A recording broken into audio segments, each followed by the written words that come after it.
Ancienne blogueur vedette dans le milieu de la télé-réalité, Jérém Star a connu une ascension fulgurante au début des années 2010, couronnée par son passage comme chroniqueur au sein de l'émission Les Terriens du dimanche, présentée par Thierry Ardisson sur C8, avant de vivre une véritable descente aux enfers, suite au scandale de l'affaire baptisée Jérém Stargate.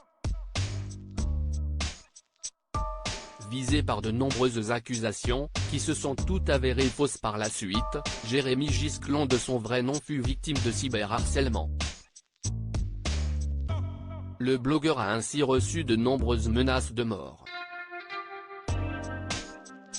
Face à cette situation, Jérém Star avait pris la décision radicale de ne plus recevoir aucun candidat de télé-réalité dans sa célèbre baignoire, qui avait largement contribué à son succès par le passé, tout en s'engageant parallèlement contre le cyberharcèlement. Invité par Cyril Hanouna sur le plateau de Touche pas à mon poste vendredi 2 décembre 2022 sur C8, Jérém Star s'est justement confié sur le cyberharcèlement dont il fut la victime. Honnêtement, je me demande même comment je suis toujours en vie, a lancé le blogueur après que Cyril Hanouna lui ait simplement demandé comment il se portait actuellement. Vous avez suivi toutes ces histoires en 2018, et en fait, ça ne n'est jamais arrêté parce que je suis condamné à perpétuité sur les réseaux sociaux pour toutes ces calomnies, a affirmé Jérém Star. Pour mémoire, la plainte pour viol sur mineur qui avait été déposée contre le blogueur fut finalement classée sans suite par le procureur de Nîmes en 2021. Dénonciation calomnieuse, diffamation et faux témoins, j'ai vécu un enfer qui m'a littéralement détruit, avait assuré le blogueur à l'époque, tout en déplorant le fait d'avoir été condamné par le tribunal populaire des réseaux sociaux.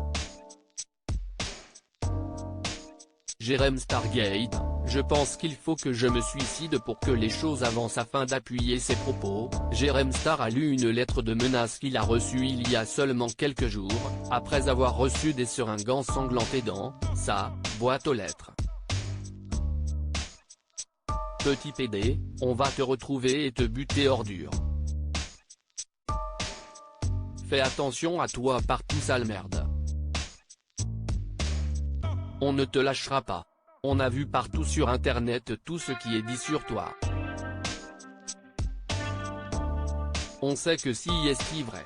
Cache-toi, il vaut mieux pour ta sécurité PD. Va crever et disparaît à tout jamais. Voilà, a récité l'ancien chroniqueur de Thierry Ardisson, visiblement ému par ces nouvelles menaces de mort. J'ai beau envoyer ça au juge d'instruction pour leur montrer ce qui se passe.